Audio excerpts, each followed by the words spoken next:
Subscribe to Color Frames.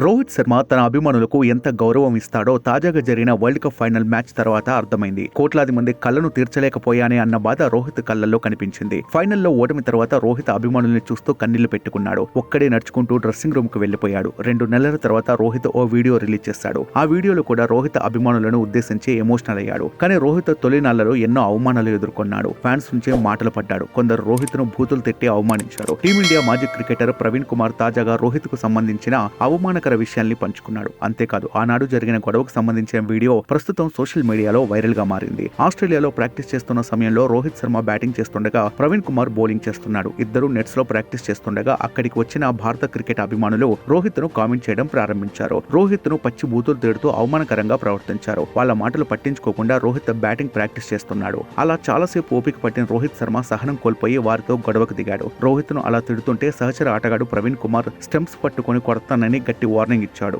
దాంతో వాళ్ళంతా అక్కడి నుంచి వెళ్లిపోయారు. ఆ సమయంలో రోహిత్ ఇంకా టీమిండియాలో సెట్ కాలేదు. తన స్థానాన్ని సుస్థిరం చేసుకోవడానికి ప్రయత్నిస్తున్న సమయంలో రోహిత్ ఎన్నో అవమానాలు బాధలు పడ్డట్టు ప్రవీణ్ కుమార్ తాజా ఇంటర్వ్యూలో రివీల్ చేశాడు. ఇక ఆనాటి గొడవకు సంబంధించిన వీడియో ప్రస్తుతం వైరల్ కావడంతో రోహిత్ కు సపోర్ట్ గా ఫ్యాన్స్ కామెంట్స్ పెడుతున్నారు. ప్రవీణ్ కుమార్ రోహిత్ కు తోడుగా నిలవడంతో అతన్ని అభినందిస్తున్నారు. ఈ వీడియో మీకు నచ్చినట్లయితే ప్లీజ్ లైక్ చేయండి, షేర్ చేయండి, కామెంట్ చేయండి.